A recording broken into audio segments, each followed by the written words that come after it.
Mahalo lele, and welcome everyone to another live digital kava session here on the Polynesian Eyes podcast.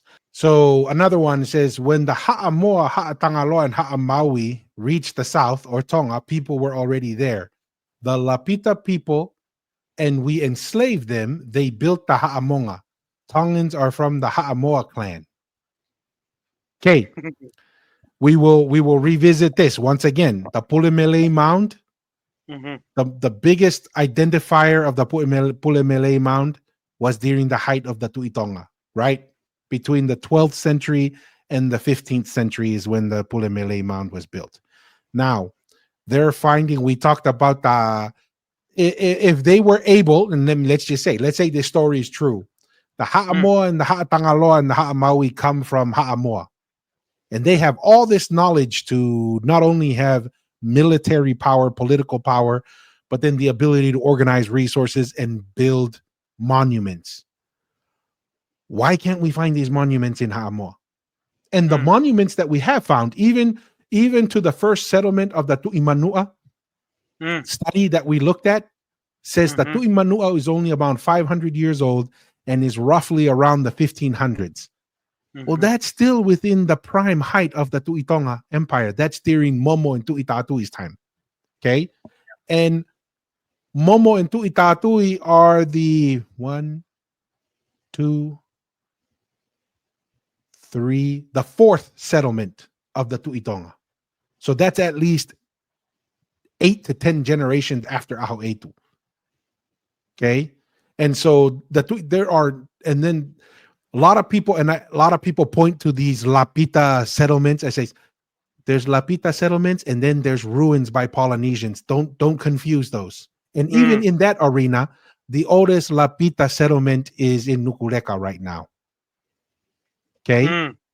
Then on top of Mhm. that, chiefs. So we just talked about the monuments, right?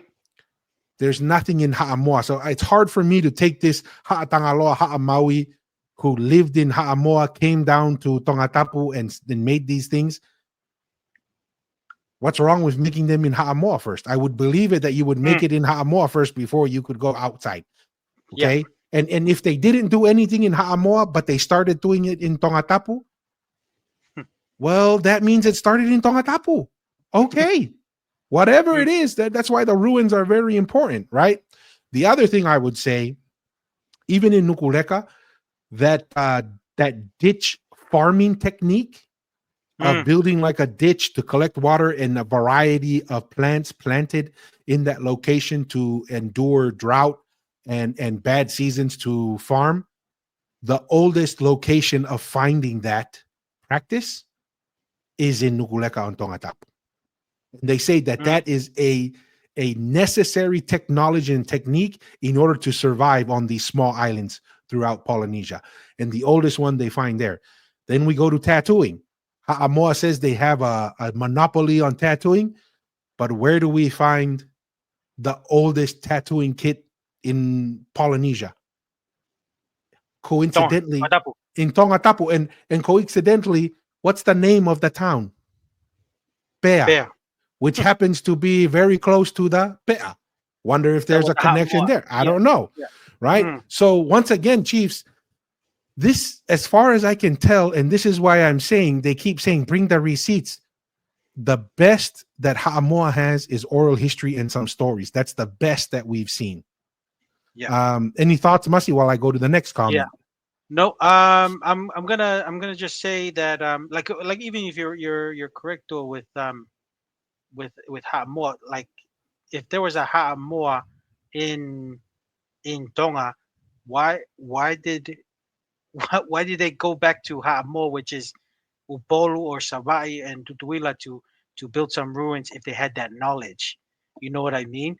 But they didn't build it there because we all said centralize the influence. It's almost like the what is the architect, the Renaissance kind of thing, like the Paris of Europe during that time, or the Venice of the time. Mhm. Everything was consolidated in Tongatapu, and only a very few people that had that knowledge to build it there. Like I said, there was a lot of Ha'amoa workers, but they were instructed by the person who knew how to build these significant ruins. And remember, we didn't even touch on the Fonua Tanu that many other Yes. academic and scholars don't even talk about, because I don't think it's because they had the access to that knowledge, but we're sharing that now, that there needs to be further studies on the Fonua Tanu.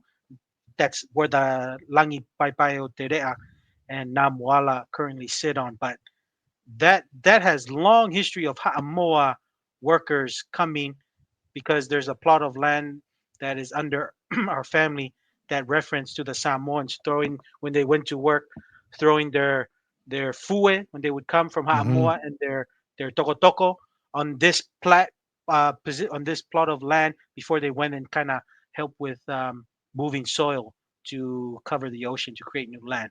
So like all of these, and that's the funny thing, all of these ruins and knowledge of empire building or nation building is all within Tongatapu. And if that knowledge was with Ha'amoa chiefs, there would be a lot more evidence of sophisticated ruins in Ha'amoa to prove that. But that's just me. Unless you find something, chiefs, let us know, because Tu and I, we definitely look into all those articles and research, and we share it with everybody, and we have a discussion. Yes. So appreciate those bringing those questions up. Let's see here. I tried to skim down. Doesn't look like Chiefs has any more comments that we can address. But we do have another question that I'm not 100% sure of the answer here. Mm. And Noah says, Noah, welcome to the Digital Kava session. Can you explain how Samoa is a clan of chicken, or Ha'amoa from Tonga? I want to hear the full story, not just one or two sentences. Do you Mm. have any understanding behind that, Masi, on the origin? Of Ha'amoa, I don't know. We kind of talked about it. It could be. Isn't there like a moa in the constellation of stars too, Tua, that has that of people navigating? I just go back to the story of there's a Halafonua. Is it Halafonua Moa?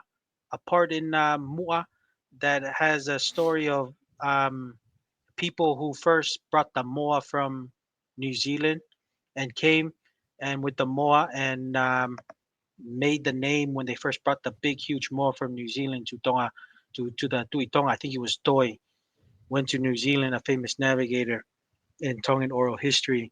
And brought the Polynesian big moa, the big big moa flightless from bird. New Zealand, and they named the road in Mua Halafonua Moa after that chicken, because it was so huge, and the Tui Tonga named it after that. I'm not too sure with the Ha'amoa origin, especially with Upolu, Savai'i, and Manua and Tutuila. But I don't know if it had something to do. Those are the only two stories I kind of understand at the moment.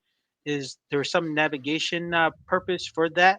Yes. The people being named, and also I don't know if a certain group of people brought some moa to Ha'amoa there, and they just named them the Ha'amoa people because maybe they were good at catching the moa in New Zealand.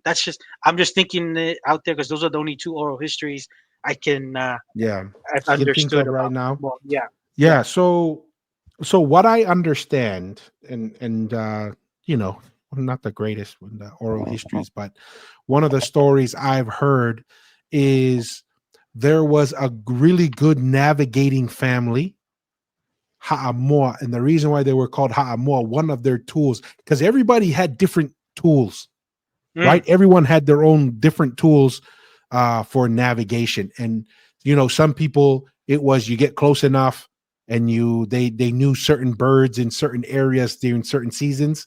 This is why the Ha'amonga was important. The Ha'amonga would track what the seasons were. And so when you were traveling, let's say you were traveling towards Eastern Polynesia, specific island, they would use the stars to get within a certain range. And then they would know at this time of year, you would see this type of bird or type of mm, fish in the sea, and they would help you give indicators of where you would go. Okay. So one of the stories I've heard is there was a group of navigating, or a ha'a, mm, right? mm, One of their tools was the rooster. mm, And the rooster that they would carry with them would help give them direction or for whatever for navigating. Mm, And that's why they were called the Ha'amo, because that was one of the tools they were known for. And you would see, and I remember seeing like an old European explorer in mm, Polynesia. He comes across a karia, and you know what's painted on the la? mm. A rooster, a big Oh, rooster. interesting. Interesting. Okay. So apparently there was a group that had a special, and maybe this is where Ha'amoa gets the nickname. I mean, they say, oh, from the navigator saw all the boats. One could argue that could have been a lot of Tongan boats, but anyways, but that is where the Ha'amoa comes from, is because those navigators had a specific way of using the rooster to help identify land. That's what I heard. That's Okay. the story behind that, and that the Tui Tonga had sent them out. And this was very common. The Mm, Tui Tonga would send out families and also recall them many times, right? Like mm, there's stories of certain families being sent to Uvea and Futuna, and then after a period of time, those families are called back, and new families were sent out there mm. to be the governors and to be the guiding. What we do know from all indications is these Ha'amoa people, or especially the ones that went to Manua, because Manua has the rooster or the Mm. chicken specifically as their Yes. flag and identifying. That family seemed to have a very close relationship with the Tui Tonga. Mm. That's another indicator. But that's, to answer your question, Noah, that's the best that we got. Yeah. Um, Hopefully that helps, Noah. hopefully that helps. Let's see.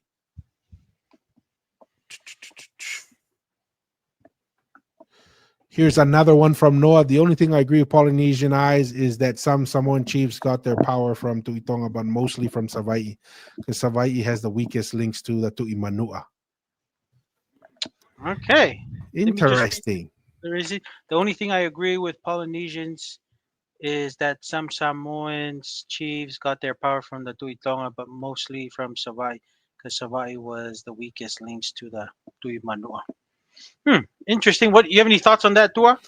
No, not necessarily. I mean, that's possibly true. What I find interesting about this is when we listen to the story, and this is just so you know, Noah, we come from the perspective that we treat the islands like how each island would treat a village, right? We Yeah. look at the Polynesian like triangle here as one country. Yeah. And each island, it's like its own little village. And each little village develops its own little speaking style, its own little Mm. dancing style and variety. But at the end of the day, they were all under and related to the Tui Tonga. Our perspective is there was nothing that in the Polynesian Empire that wasn't subject to the Tui Tonga. And that yes, the Tui Tonga went to Savai'i a lot apparently, but it's not because he did not have the Tui Manua under his realm. It Mm. seems to be out of respect, out of a close family tie, that was out of. And people take that as, oh, the Tui Tonga could never conquer the Tui Manua. Are you kidding me?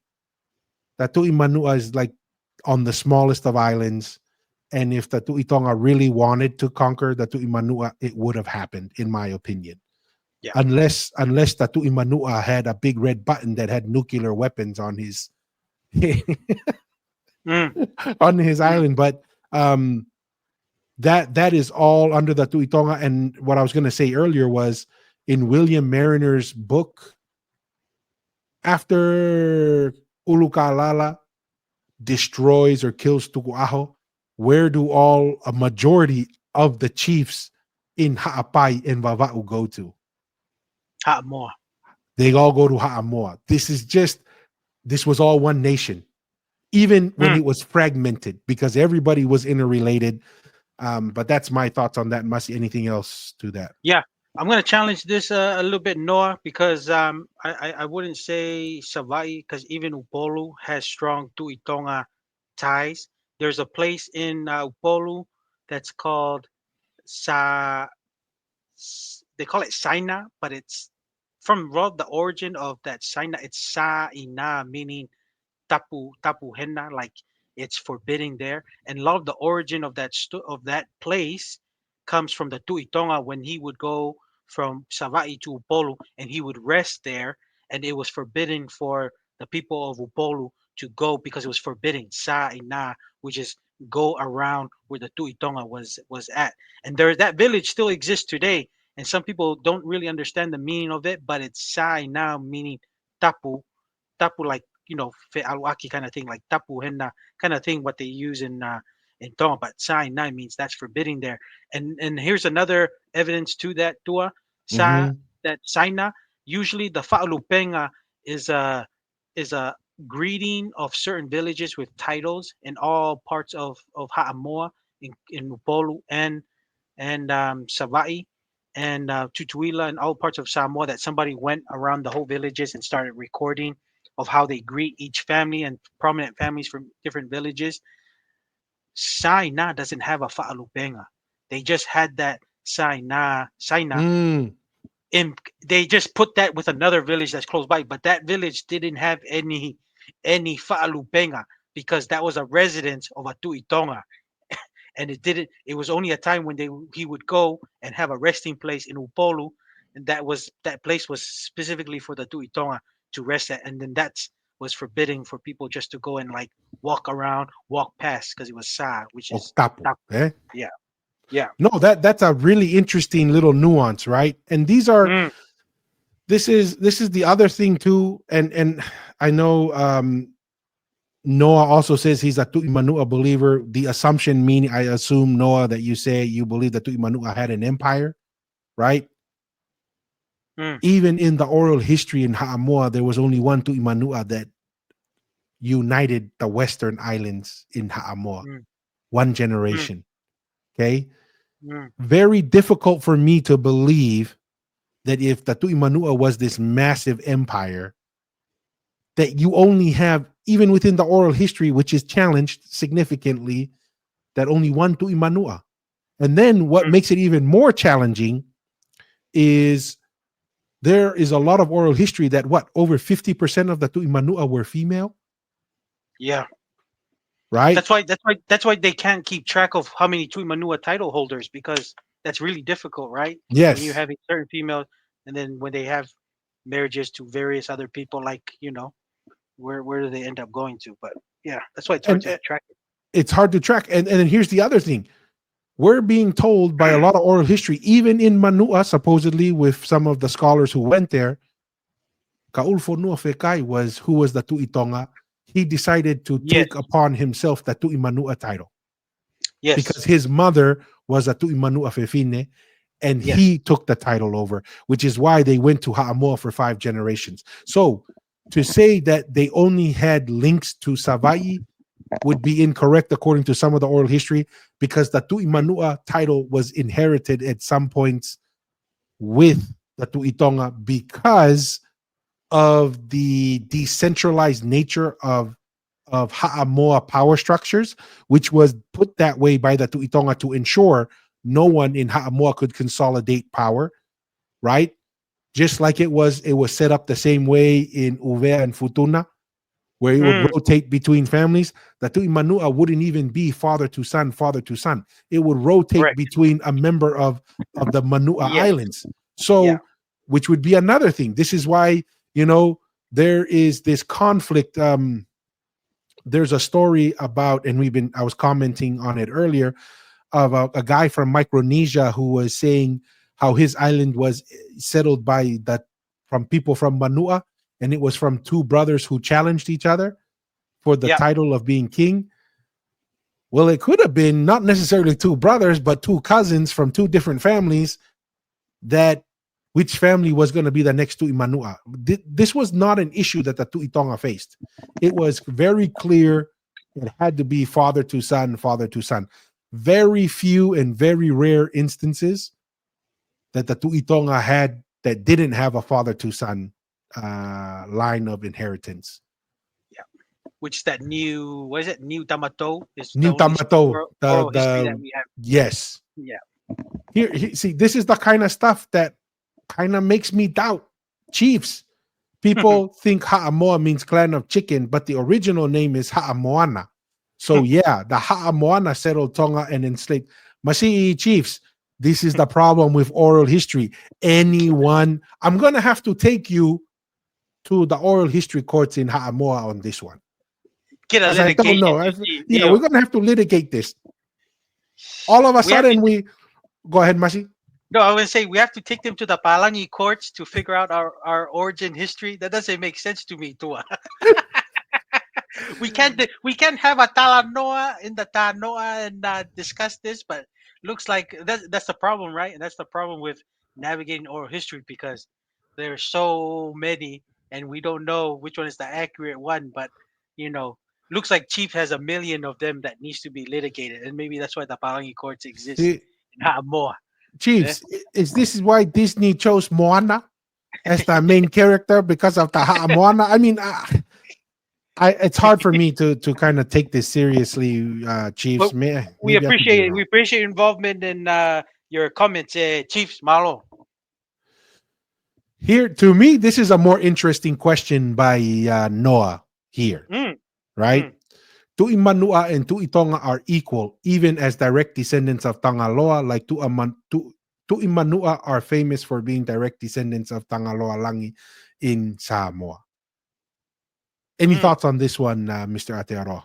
No, and that's some of the discussion we've kind of had Tua right with the Tui Manua. We feel like it was a close direct descendant, like a sibling of the inheritor or the person that inherited the Tui Tonga title. That Mm-hmm. seems like that something happened, or I don't know, that's that made the person with close ties to the Tui Tonga go to Manua and become the Tui Manua um, title that was created. I know there's a sibling of ours, Denny. He's kind of Nella. He's kind of thinking that the Tui Manua kind of started maybe right before the first Tui Tonga, Aho Etu.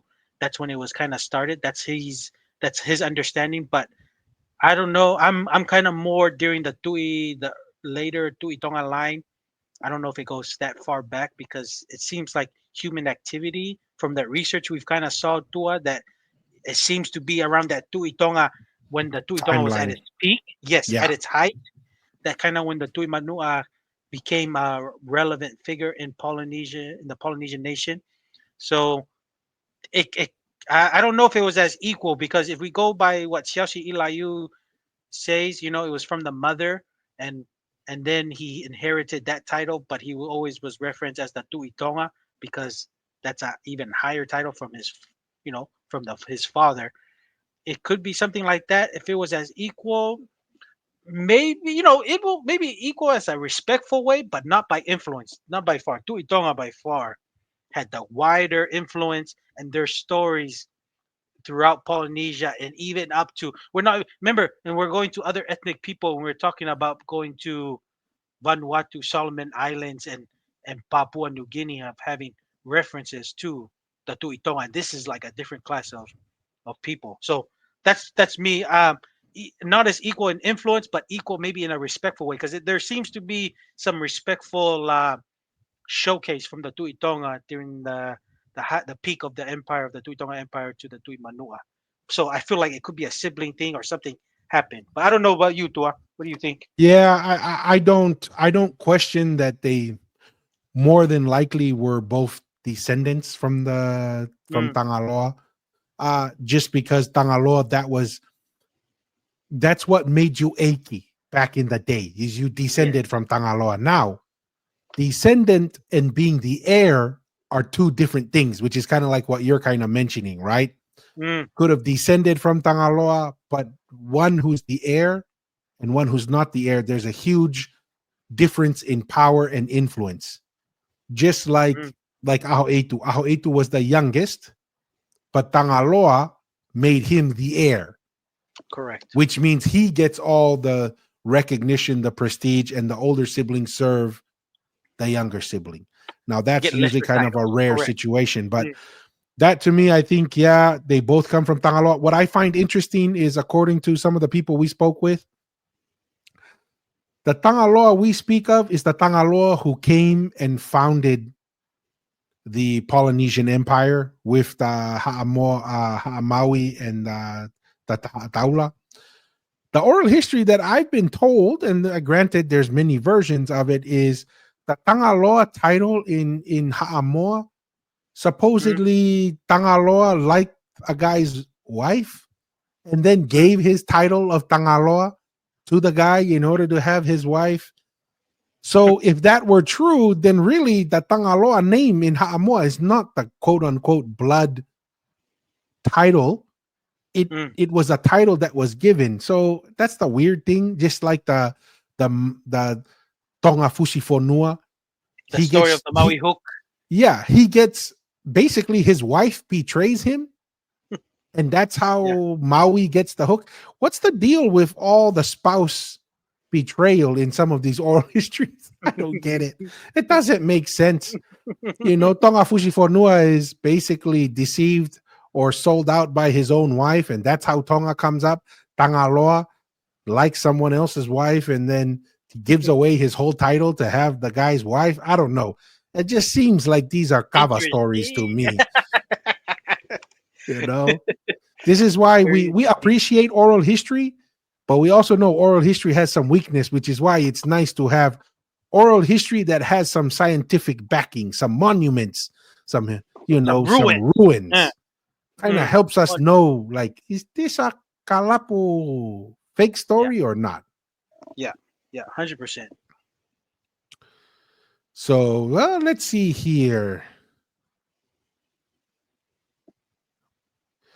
Let me see. I think we may have answered the majority of these. There's other lot of comments, a lot of activity. Appreciate Nice. all the comments and We activity love the online. discussion. Yeah. Um, what do you know about this, Masi? We have a thing called the Langi Tuiva, or the Nine Heavens, or Nine Mountains, obviously leading from eastern Upolu to Manua. I don't know about too much about this Dua with Noah's comment here. It's another oral story in Ha'amoa regarding the heavens and the Lu and Tangaloa traveling through these different realms of heavens kind of thing. It's just another oral story. I'm not too um well versed in that specific oral history or story, but I've kind of heard of it. But I just know it's another oral story. But yeah. And it Okay. depends which Ha'amoa is explaining it, because there's some people there's nine, and there's some people there's only three or two. Like it depends. We're Yeah, gonna have to go to the oral history courts. Whether no, it's are maybe these like Chief. We only might have to take it to Upolu. I think the Supreme Court is in Murifanua, where the Parliament is at, and get that litigated in the uh, Supreme Court in Upolu. yeah, and well, should I don't know if we're able to get it through when they have their own issues. The Supreme Court needs to take care of the Prime Minister issues that Oh are yeah, going the on first. So we domestic. might be second on the docket. So here's another one. See, this is the kind of stuff that makes it interesting. Mm. What happened to the Lapita when we, okay, I don't know who's we. Were you there, Chiefs? Reached South Lapita. Were there we enslaved and killed them. That's why there's no Lapita in Tonga.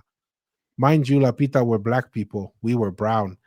I thought you said earlier that you enslaved them, and that's who we had to build all the mounds over there in the Langis. I don't know. I I'm not sort too of, sure. Not too sure with this one, Chiefs. It looks like I'm not too sure where you're going with this, but who knows? I don't know if you had anything else to. yeah. So last one, and then we'll go back, get on track. We got a little sidetrack, but I saw the comments Yeah, here. Some of them are yeah. pretty We like related to. to some of our Oh, comments this is the same. online. Yeah, yeah. This is a good one. This looks like a interesting Yeah. one. Says Also, Noah Sa. says, Yeah. yeah, go ahead, Mashi, read it out. So Noah comments. Also, Sa means clan. If you look at Savai'i, it means clan of Vaihi. Vaihi. Sounds like Vaihi, and all you have to do is add add the he, which is Vaihi, homeland of Vaihi. Oh, that's a good question. If you go like if you Savai'i, right? Tua? If you go change that, go Ha'a Vaihi. That could be a That seems to good. match some of our Heck, positions. Yeah. we don't have like solid evidence, but we're just saying very likely you can put the two together, 1 plus 1 equal 2, and say that's probably a reference to the Vaihi. Vaihi. So these are the Ha'avaihi, and then over time it's just called Savai'i. But that's what I got from Noah's comment. But that's a good comment. I don't know Yeah. if you Read had this. anything Read else, this. Tor. It seems to be related to it as well.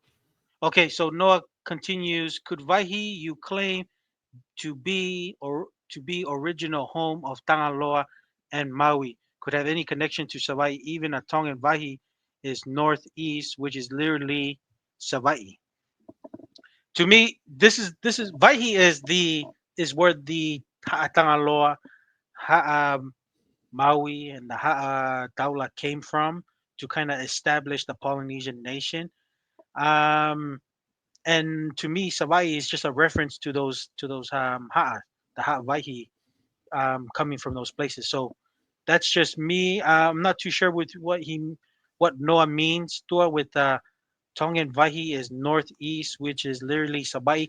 I know in Tonga there's many names, and maybe that's one episode we can do with Tevita Fale to maybe get a map out and just record exactly where the Vaihi reference all over in Tongatapu. I think there's some in Va'u and Ha'abai. That's maybe for a Hmm. future episode tour that we can try get Tevita Fale just to Collect that point it out, information. point Yeah. that information because he has mentioned there's a lot of names of Vaihi. There's even a Vaihi here in Aotearoa in New Zealand. So Yeah. there It's you go. throughout Eastern Polynesia, Hawaii.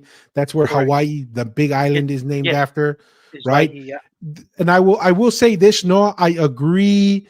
I agree that the potential interpretation of Savai'i, we believe that that's a reference to Vaihi, and that's where Hawaii gets its name, Ha'a Vaihi, Mm, right? Hawaii, on the Big Island.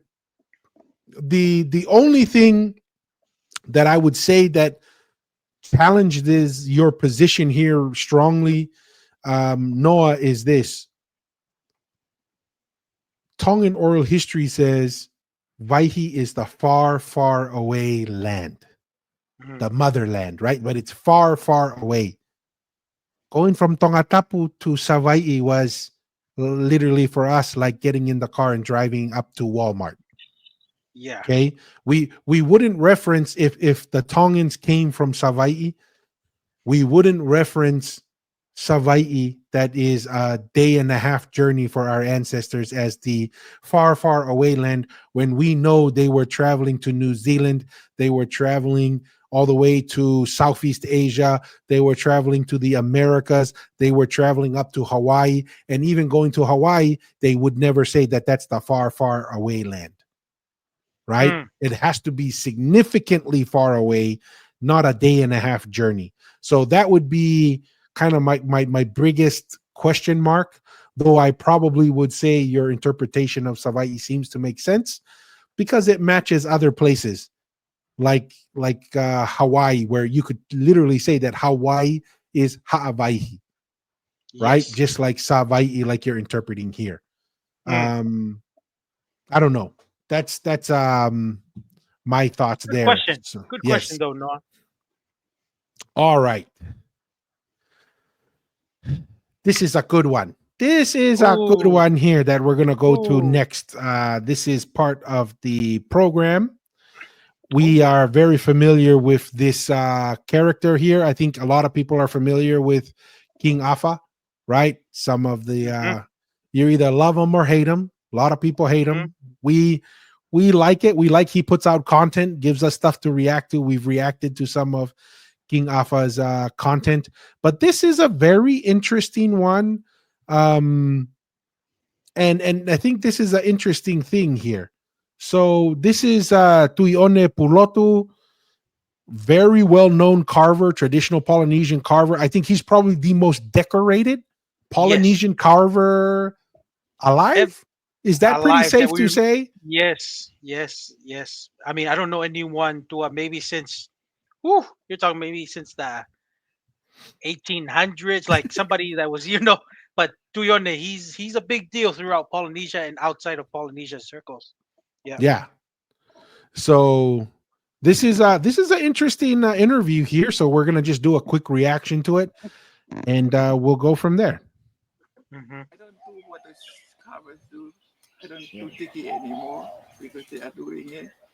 And if somebody come in specifically and ask for a particular tiki to make for them, I'll make it.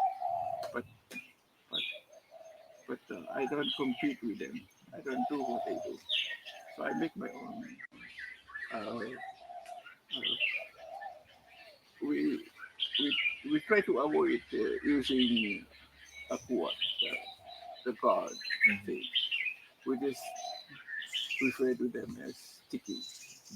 It's a statue. Were you positioned to the long? They do have some Hawaiian guys too. Uh, they, but I think I know more about doing Hawaiian stuff than any Hawaiian around. Yes. Yeah, because Yeah, I think. because I have built Hawaiian really complete Hawaiian village out there in Canoe for this lady, and I did all the Hawaiian building in the PCC. You know, I know all the Polynesian culture. yeah, all the kind of stuff. I can do all the different Polynesian stuff, building, or whatever it is. I can do that. Just for me, I already, I don't have to see a book or anything that I know. Akau ko ni si komento ko ha akau ko ya. Cassia, Kasi ya. nice. I had some nice pieces of this. The cassia come in two kind. One is the dark one, and one is a light one. This is the dark one. See all the grainy stuff. Any initial thoughts Awesome. on that, Masi?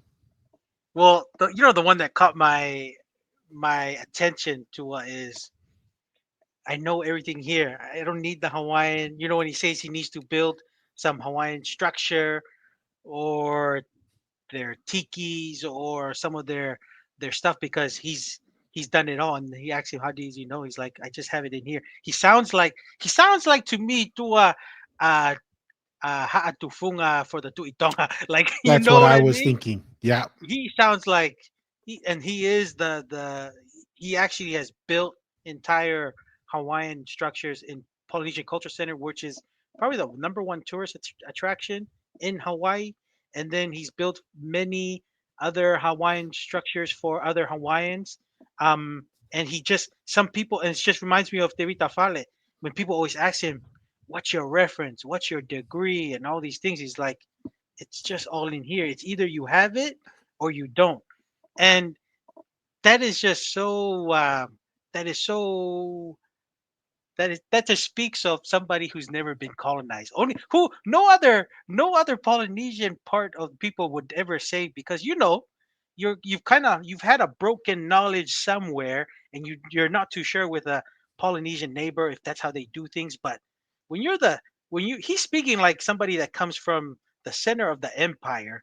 You Everything has come, with dances or even certain ways have come down to you. It's going to be funneled to you. You can go ahead and build it.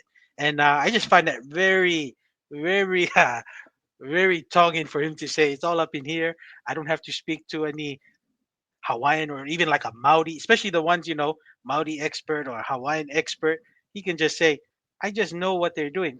And that comes only from a, a place that's never been colonized, and that's why he's just very confident. And there's many other Tongans and there's many other Tongans that have certain knowledges that I think, especially our relatives like Tahiti and French that are under French Polynesia, Hawaii, and even here in New Zealand with the Maoris, that they can benefit of a lot if there was a lot more integration, especially with people from Tongatapu and from Tonga, as we're a Polynesian nation, and the Polynesian culture can be very re- revived in certain aspects of today in Hawaiian culture, Maori culture, or even Tahiti that can be revived that was lost. So, and Tui'one is one of those few gentlemen that can help with that. So, That's just me, too. I don't know if you had anything else. Yeah, some of the thoughts that came to my mind here is this is a classic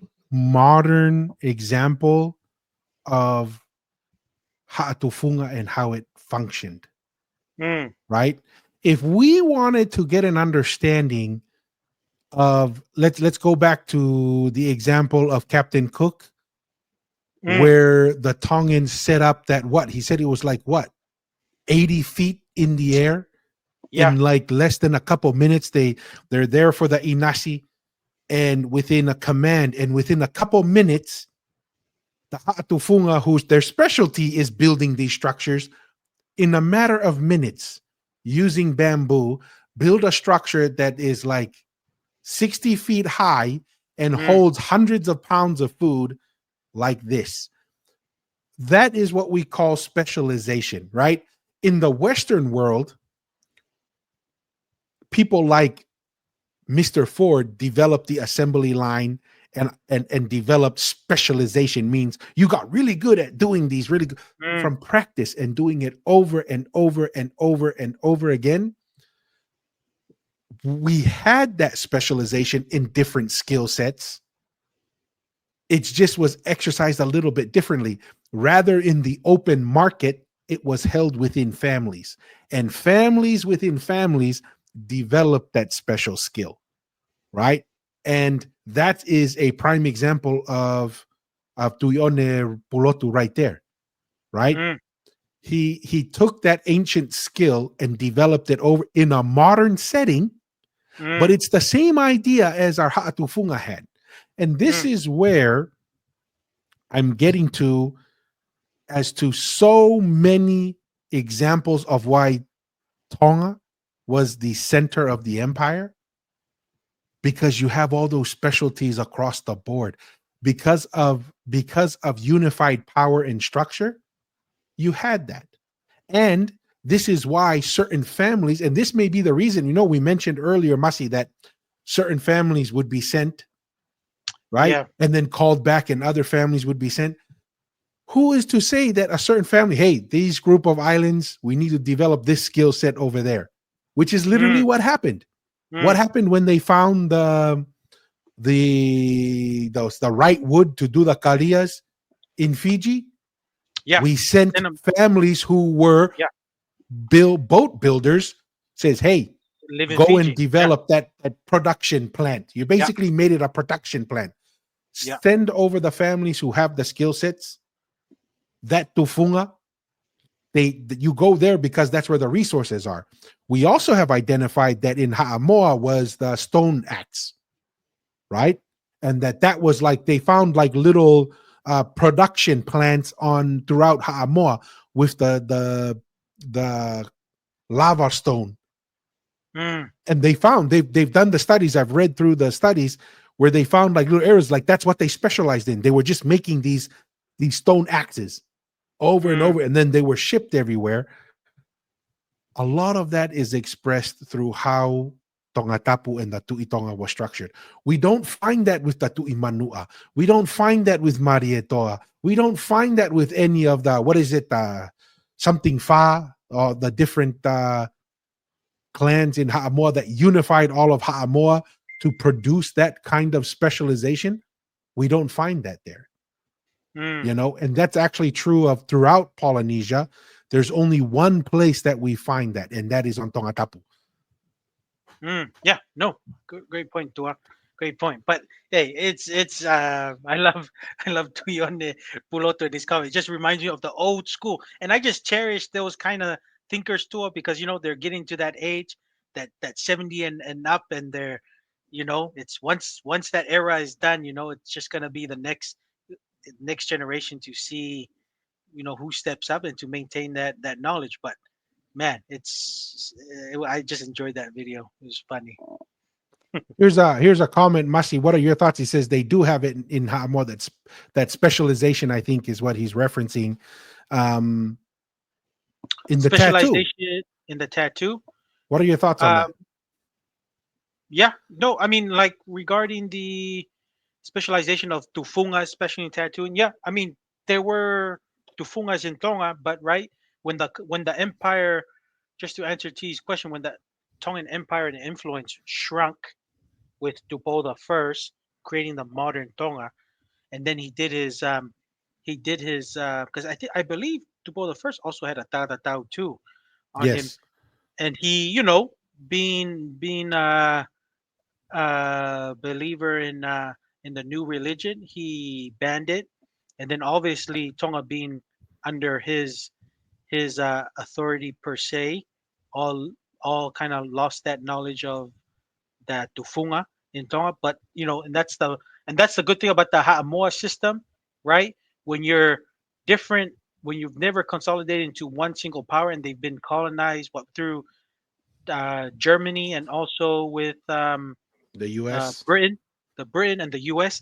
They were able to decentralize power, so there were certain families that still maintain the art of Tao tea. So that's why it's still being revived today, and it's popular in Ha'amoa. Um, that's that's just my answer to that. To me, there's a little. I don't agree with the some of these nuance they're creating to say that it's all about the tautua in order to receive it or anything. I'm not believing into that hysteria tua with the whole. There's certain ceremonies with the tautua and you gotta be service. To me, if you wanted to get one back in the days is if you wanted to get one and the tufunga was willing to put it on you, you were allowed. You would go ahead and can get it, and then you get elevated through the tufunga if you got somebody that was well known in a certain specific skill or rank, and go ahead and get it. To me, I don't the whole that they're saying tautua like the service what the hot moas say, but now it's kind of morphed into their identity, especially with Polynesians outside of their islands, and it's kind of morphed into that. And to me, personally, there's a lot more important aspects of the culture that can identify your identity. But some people are different. They want to be inked so they can feel more, I guess, Polynesian. Polynesian. That's just So be that's it. that's their personal view. But to me, it's a it, to me that's a easy way to do it. There's a lot of more intrigue, like tough Polynesian cultural things that you can learn of, and takes probably a lot more time to really understand, and you can really understand the whole grind of what being a Polynesian is than getting ink. That's just my opinion. Because to me, if it was really important, if it was really that important, that would Doubtful would do it. I think Doubtful wouldn't do something if he felt like it was something I wanted to get and it looked good. Faimota, like give it to me. That's what I think it was. But it's morphed into, and like I said, the tufungas need to eat. They can't be a tufunga tatatau and not have a regular job. So that is their job, and it's morphed into a certain way to make you feel like, especially the ones who are not have a solid identity of who they are, to get one. So that's just me, Tua. I don't know. You No, can have 100%. That your Tofunga's got to understanding eat of that. too. And if that's what will allow him to specialize, of course he's going to make it into a big whole event because that makes it more likely for him to take care of his family. It's not the Correct. Tufunga's fault, right? He's going to take advantage of it. So Yeah. this topic here is not on our schedule, but I thought maybe it's worthwhile because it's an interesting question. What are you hey, I've Okay. got You a want me to read subject. this? Thank you, Oh, NLJNL. But go ahead, Masi, read this one. all right. So this is NLJNL's comment here. Hey, I've got a subject we can talk about. I like it. Let's talk about the Chinese in Tonga right now and how that changed the country since they started moving in. Tua, you want to take a stab at it? Yeah. I mean, for me, yes, whenever you have an influx of a group of people, it's going to have an impact, right? Um, for right now, just because the way the laws are structured in Tonga, I don't see it as a huge threat, right? Because they really can't own land. They really can't do a lot of that. Like it's not a Mm, quote unquote threat, but I agree it has an impact. I think the first human trafficking incident was with Chinese there. So there are some issues there.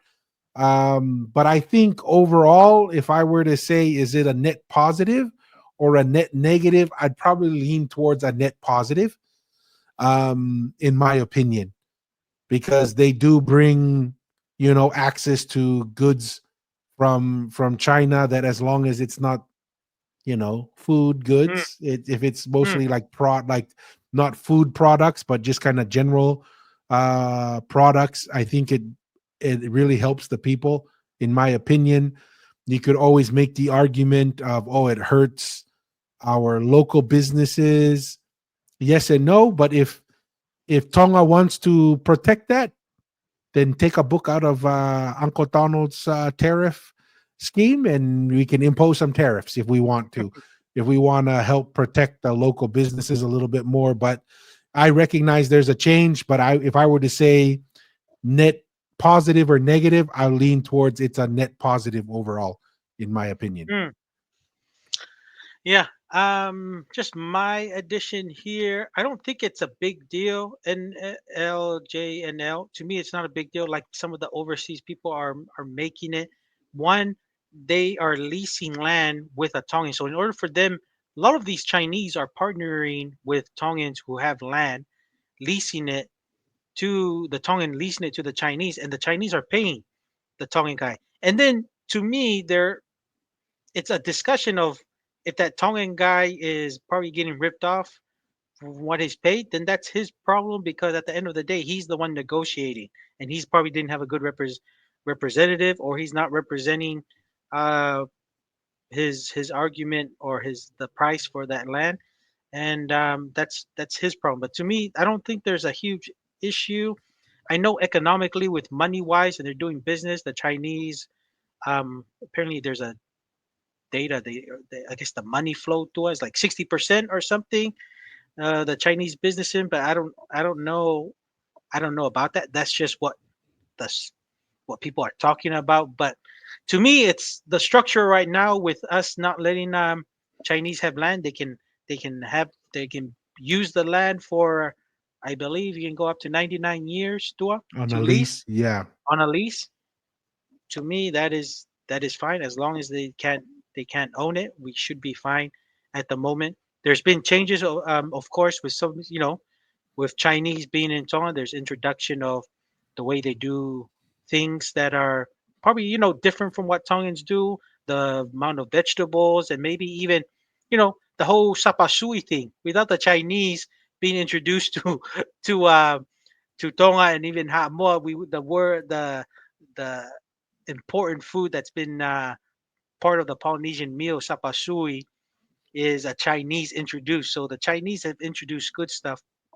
As long as we don't change land regarding the laws of the land with ownership, I think we should be fine. So that's just my comment there. Tua. Yeah. And really, if new, we got to take a book out of our ancestors, man.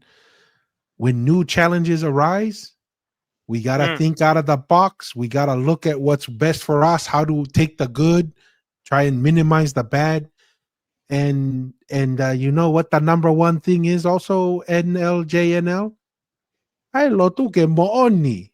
Say ai lo tu ke mo'oni. And actually, with that being said, let's kind of circle back to one of, let me see if I can find it. One of the princess's video comments, speaking about that. Okay. Let's see. Let's share this tab. And I think that's an important thing. As long as we remember that, ai lo tu ke mo'oni, just like the tukufonua, everything will work out. And then we can have Chinese food and Tongan food at the same time. Ko foke hame ai maman. Sai e fai ngofua. Mea ko tope maman yo mahu inga o ngā we tak fai ngata. Os fa mo oni ai mea kuia. Kapare o ke hame e fai ngofua. Ta koe ko mea mo oni. Pa koe ko hame ai a kurere. Koe me aia o tau lotu ai. Koe tau hoko sia koe tau whetau lak mo whainga taa. Tau kore ke toko taha koe orunga. Ke tokoni mai kia tau tolu. Ke whakawhainga fuai. Whakapaure o ton peke te alu ki te hala whainga taa ko ia eik. Pake ompe haiwi kia te au. Ta whi au pe. O te ke tuange au ke ulue toko taha. I mean, at the end of the day, you can't argue with that type of advice. You know, if there's certain risks with the Chinese, there's certain risk with everything. If you're taking money from the US, you're gonna get certain US risks, you know? But at the end of the day, let's remember what got us here, and that is God. You know, you can't forget about that. I think that's a really important part. Yeah. But looks like quick translation NLJNL is don't forget to pray. At the end of the day, if things are tough, things are hard, but we're a people of faith. And I will say this until I am proven clearly otherwise. Hikuleo is the same God that we pray to today. The God that took Tangaloa and Maui and the Taula to Tongatapu to start the Polynesian Empire is the same God that we worship today. Different name, different interaction, but from my perspective, the same being. So anything to add to that, Masi, or we go to the next one? No, I mean, yeah, I mean, with the whole Chinese, I think I wanted to share. I couldn't get the statistics here, but the recent statistics came that I think it was like the amount of Chinese that are in Tonga is like maybe 3-4% in Tonga or 5. It's not much. So a very small percentage. Very, very small. So, when you go to Tonga, of course you're gonna see the Chinese with the stores and stuff. But like I said, if you're going as a tourist, then I guess you're going there. But like what Pilo Levi was saying, if you're returning Tonga to go back home and stuff, Tonga is still Tonga. So, Tonga is still Tonga. We don't have to worry about the Chinese. They're, like I said, they're coming to Kum. What are we all Tongans doing in overseas from Tonga? We're kumi mo'ui lere. The Chinese are leaving China. Now kumi hanau whainga maare mo na mo'ui lere. So, us being it's the same kind of method, and we just have to make sure our laws are enforced and protected, and that doesn't change, and then they can still be kumi now whainga maare, kumi now lere, looking for their opportunity to do well with the current laws in Tonga, and that's fine. But yeah. Here's my closing comment for that NLJNL. We can't say anything about the Chinese in Tonga because we're living in a foreign land right now. if we're gonna complain about the Chinese in Tonga, that's a fact, man. Yeah. then we shouldn't be living overseas. Mr. Yeah. Aotearoa is gonna have to head back to Tonga. I'm gonna have to leave Texas or the US and go back to Tonga because under that type of thinking, I guess then no Tongan should be living outside of Tonga. Yeah. But it's a good one. Yeah, it's a good one. Good one. But good question though. NLJNL Malo. So Malo. So our next actually this is our last topic for the evening is kind of interesting. And Mr. Aotearoa was the first one to kind of bring this up. This is a Fearless Striker. We're going to look at a video he used, but using some of our content. We're also seeing a lot of our content with other content creators online, which is kind of cool, right? I mean, it sounds like maybe some people are finding some value in what we share. I think if we were to add up all of our views from the last year, we may have broken 1 million views. Right. So for the big channels, that's probably Mickey Mouse for them. But for us, and this is 1 million views over all of our social media. But for us, hey, that's not bad. We're proud of it. We don't mind starting from the ground up. This is something we do because we enjoy it and we think it adds value to have a kava discussion, and gives opportunity, like was it Chief and Noah earlier who asked questions about the Tui Manua talk about it. This is the whole point. I mean, we're all one people. We are all, Polynesians, and some people want to say the Moana Empire rather than the Polynesian Empire. Ooh, let's talk about You that. know, Tua, what do you yeah. think? What do you think? What do you I think of don't that? mind What it. term? I don't mind Okay, it. I'm not necessarily against it. okay, I think it would look great on a T-shirt. Moana Empire. Don't okay, have an issue with it. Tongan Empire, Polynesian Empire. or I think okay. I'm okay with it. What are your thoughts?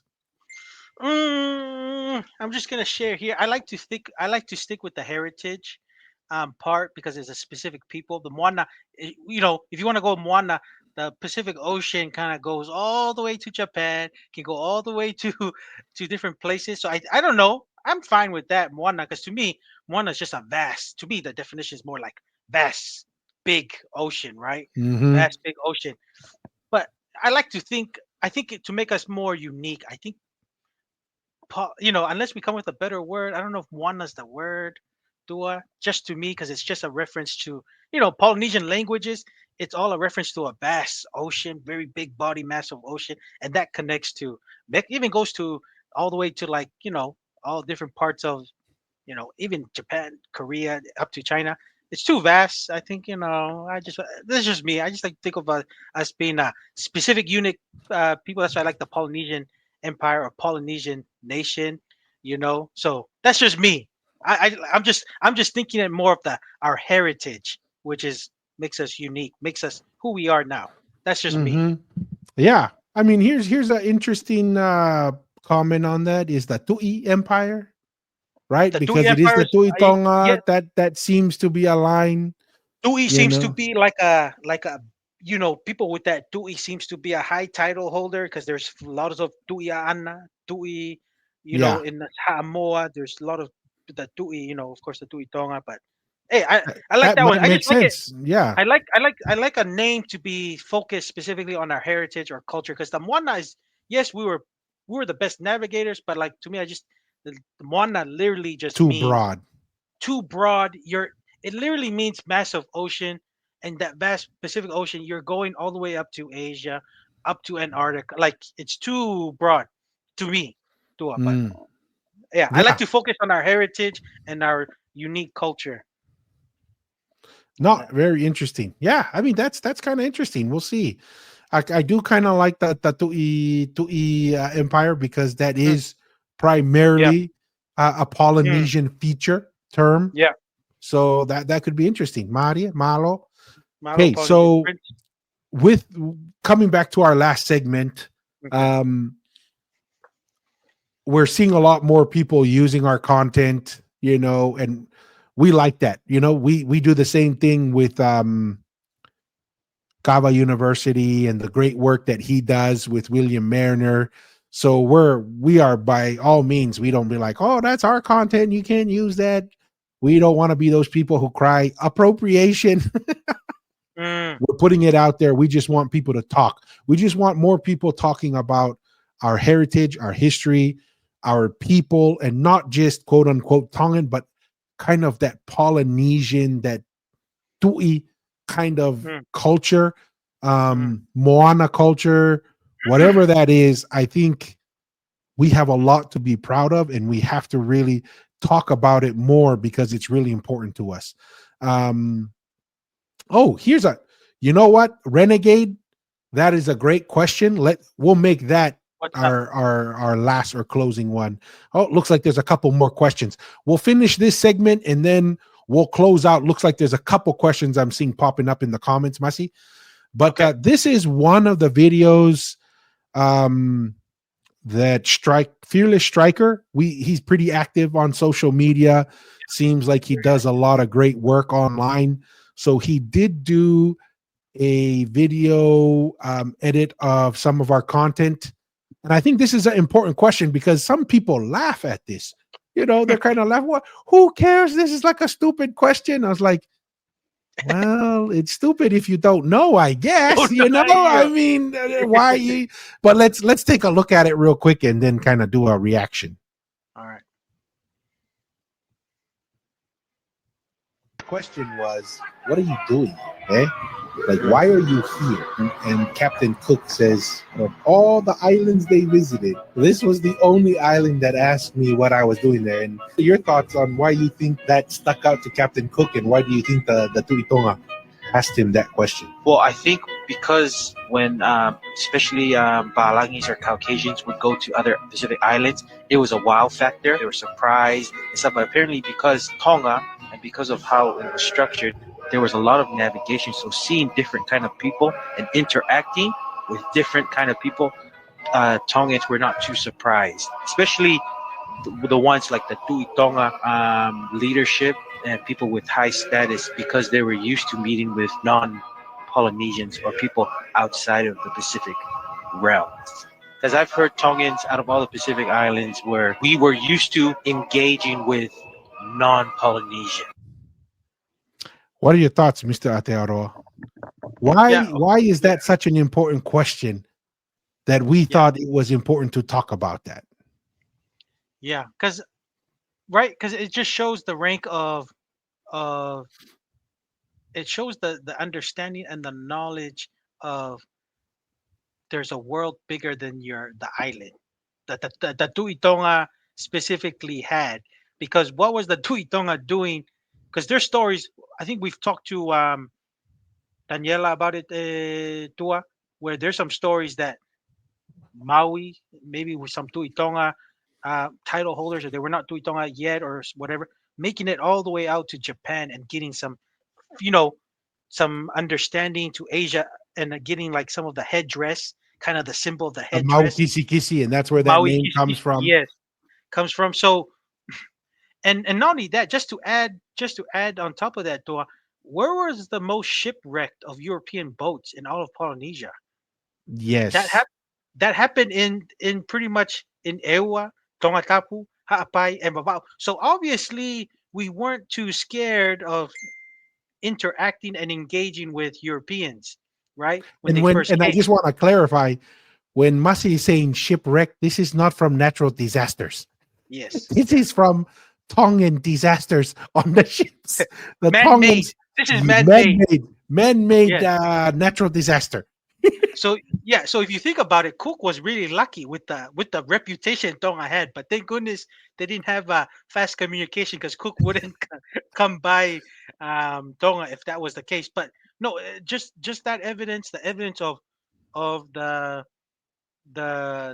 Tui Tonga empire, of especially that group going to the Americas, meeting certain different kind of people, going to Asia, meeting a different kind of people. So obviously, when they saw these Europeans, they're like, right? You're like saying, you're not we're not wild, but we're just saying what you're doing here. You have some cool technology, and you can use that to take over us. Maybe, like, this is the intellectual thinking, that they're the same level. This I'm trying to say that the level of thinking were in the same level. They were not thinking of, man, they have these weird looking boats. Oh man, their skin is different. Like, that wasn't the talking point for the Tui Tonga. The talking point was, hey, what are you doing here? Because I've been around a few places myself too. So that, and also you're adding by, a lot of the havoc that the Tongans were conducting themselves when new European ships will come by. Man, it's in the hundreds of how many ships they've wrecked. So Yeah. to me, the Tongans were not too, and even I think Mariner even wrote, when the Europeans were doing their entertainment, a lot of the Tongans were not impressed with their way of showing what the sailors were doing with their entertainment and stuff they were doing with the Tongans. They were not too impressed, but it just shows the level of thinking that the Tui Tonga was at with Captain Cook, and that's what I was just trying to say. Compared to, right, the less access of certain groups of our Polynesian neighbors that weren't able or mingle or interact with people none of our Polynesian um, heritage, to understand what the reason why they're not coming to really kind of make friends. They're there to look for opportunities and maybe take advantage if it presents itself, which many of the Polynesian islands kind of fell into. But that's just me, Tua. I don't know if you had anything else. You want to Yes. put it? I mean, it very much aligned with what you're saying. When you build a ha'amonga, right? And a big Mm. reason for that ha'amonga is to tell you the seasons, when's the best time to travel, right? You understand that traveling long distance, it's a high risk, right? And it takes a lot of resources to do that. I mean, what did I think it was Tui Tonga Momo? He was the one who started to initiate in the Polynesian Empire to set up governors in faraway lands, in remote locations where they didn't have to come to Tonga twice a year for the Inasi and the Polo Polo. It's you when you're the one doing the traveling and the logistics and the planning to travel long distances, and they obviously knew these people were from long distances because, like you're saying, the Tui Tonga and the Polynesians were moving all over Polynesia. Yeah. Right. And we don't always see these people. So obviously they're from very, very far. very, very far away. Yeah. So they're not here. And when you understand that, the amount of resources, the amount of risk that you're taking, and the amount of knowledge and the technology, naturally you're thinking, these guys aren't here to go on vacation. Right? This is you have to ask those questions because you're trying to understand what is going on here. You're the first wave, but you're not going to be the last wave. And what are the intentions here? So for those who say, oh, that's like a stupid question, it's only a stupid question if you don't understand the reasoning behind the question. Right? And I think it's a great indicator of what type of sophisticated political, economic, and religious understanding that Tui Tonga had. This is kind of, I think this is important to recognize for this segment. Polynesian Princess, Tuloat Kautama, that was my video you just seen. I hope it is okay to continue using your content with either audios or visuals. 100%. 100% good, Polynesian Prince. Malo. And we not only 100%, we say thank you for considering the content to be worthy of such a thing. Yeah. So there's a couple questions I wanted to revisit because this is one that we get online all the time. Masi, can you read this one? Ooh, yes. So this is from Renegade. He says, does the idea of Tonga being colonized by Christianity a fair statement? A lot of Hamos argue this, like Elliot Sapolu. Tua, what you think? Yes. Okay.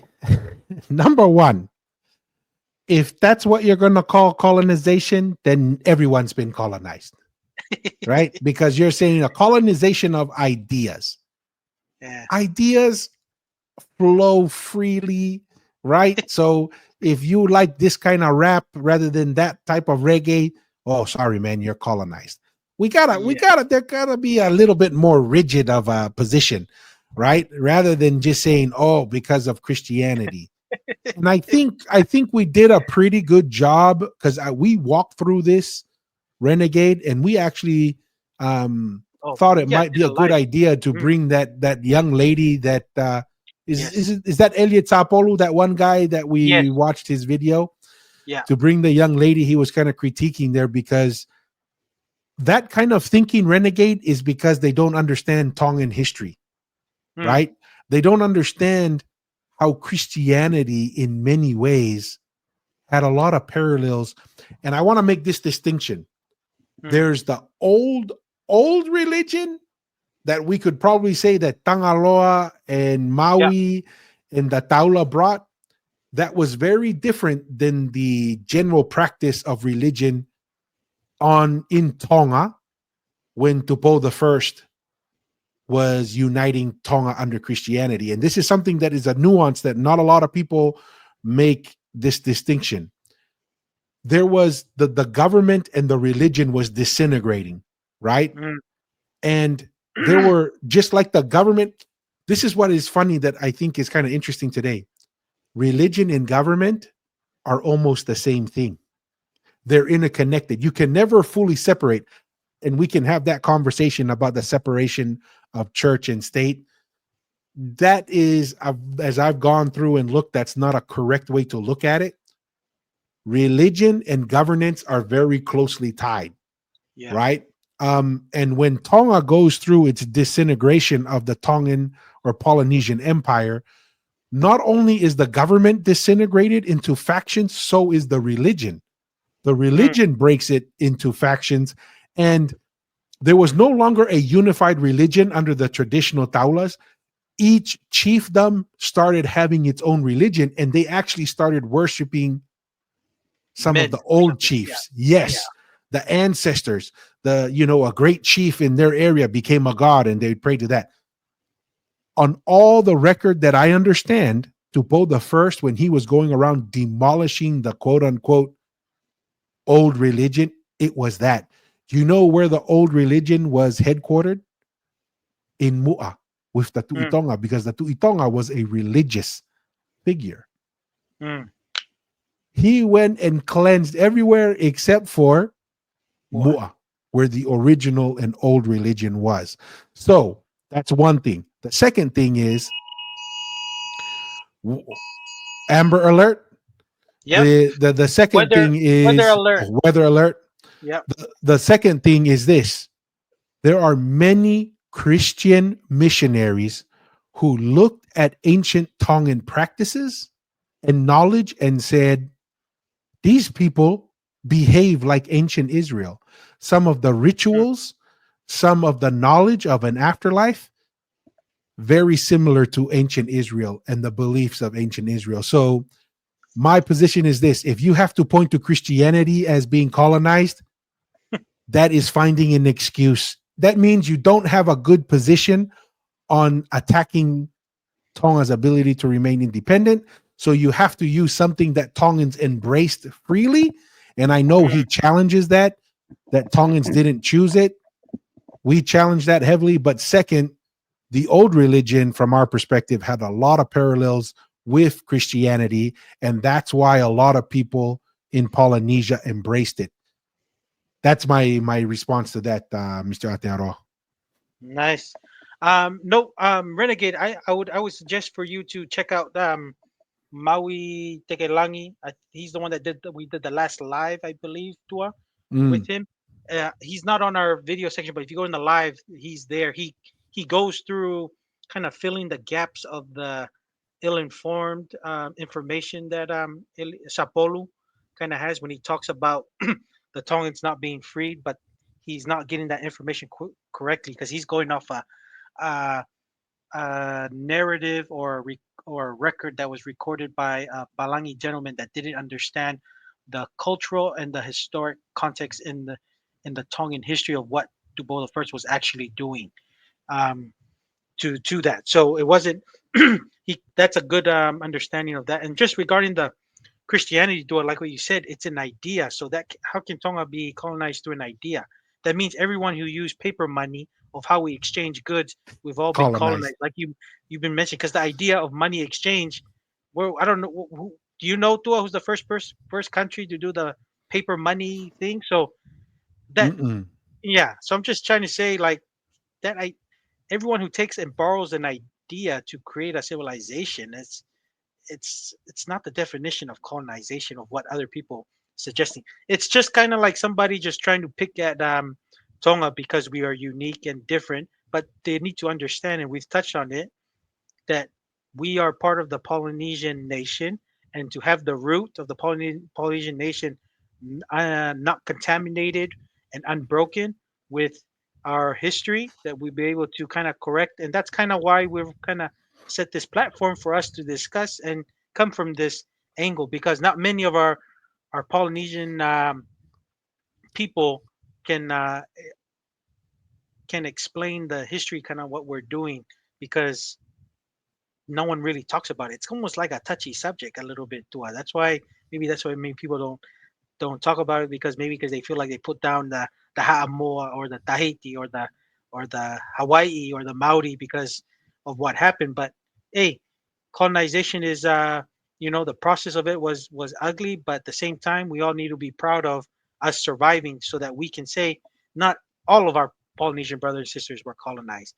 And we can give you a different lens of view of true Polynesian history, and we can collaborate. And everyone has their little bits here and there, and kind of give a better understanding than what we have now of what our Polynesian origins are like. So Yeah. that's just me.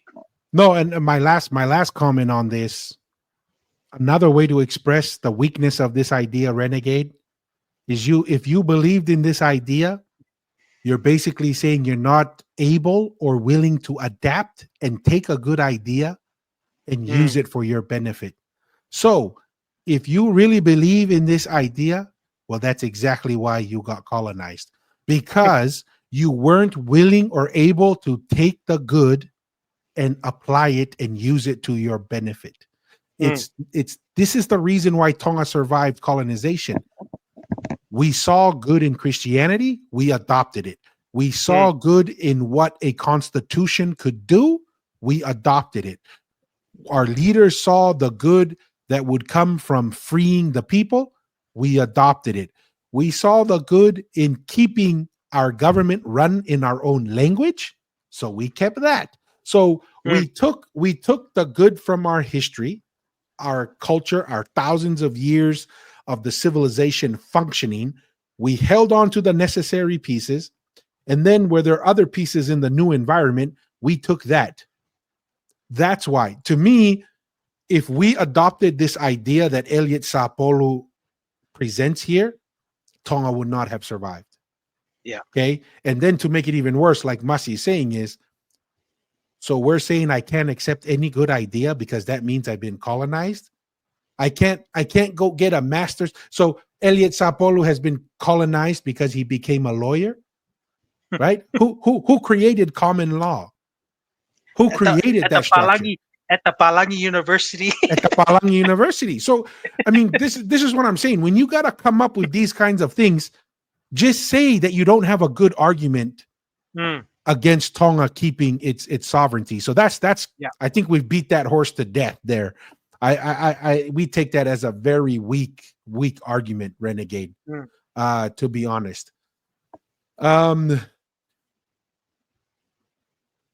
So interesting. Let's see. Very interesting. Good engagement today, everyone. Yes. Maria. I did see. Oh, welcome back, Matafa. Hey, welcome back. It's been a minute. I know our schedule's chaotic. I'm traveling a lot. I'm relocating, so it's great to see you. I think I can answer this one. Masi, I'll read it. It says, any chance of getting Dr. Ka'ili on the pod? He referenced your father's work in many interviews.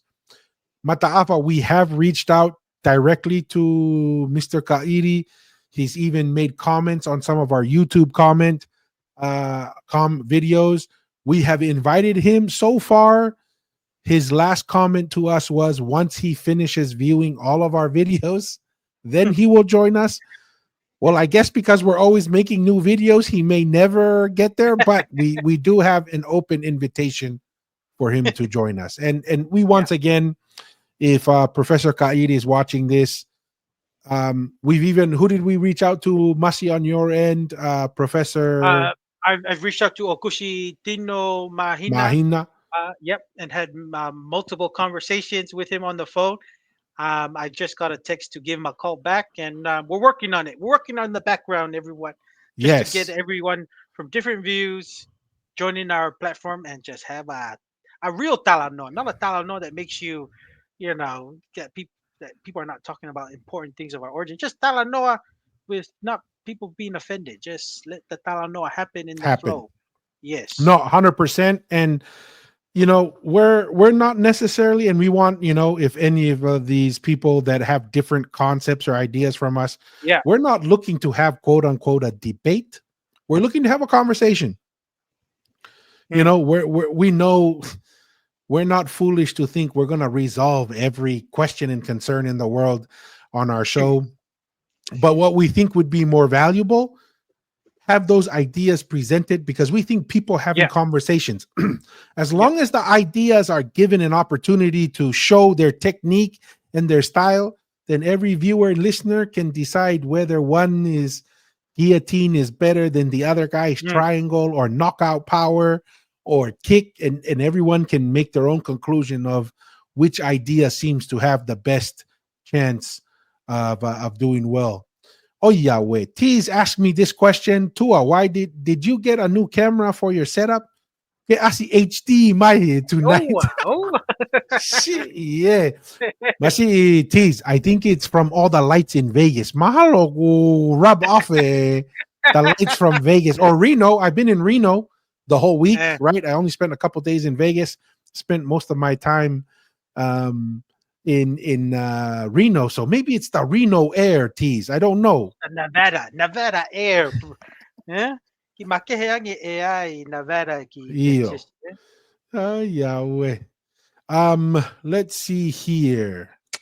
Any closing thoughts, Masi? I think That's we it. have enough to cover our show. We caught up on the questions. I think we're good. Any closing thoughts, Mr. Atearoa? No, just you know, letting everyone know that I'm grateful for your engagement, all the viewers. Just grateful for you guys tuning in, enjoying the content. Tu and I just love doing this. We don't, you know, not doing anything for anything else. It's just we love talking about Polynesian history, current affairs, and kind of all kind of history. We love talking about it because these are the kind of conversations we have on a normal basis, just within our family. So I'm just grateful for you, Dua, for starting this platform, and then we're just sharing it with the world. So Ofatu to everybody, and I'll probably be traveling this week, so I don't know when will be another live. So it'll maybe take a little while, but I appreciate you guys following. That's it. Thank you. Malo, Mr. Atero. I want to reiterate that. Like to thank all the viewers, all the listeners on the audio podcast platforms, and really appreciate people sharing the content. It goes a long ways. Like Masi said, we just want to invite more people to talk about this. Mm. We notice that certain ideas that are bad, they survive because we don't talk about it enough.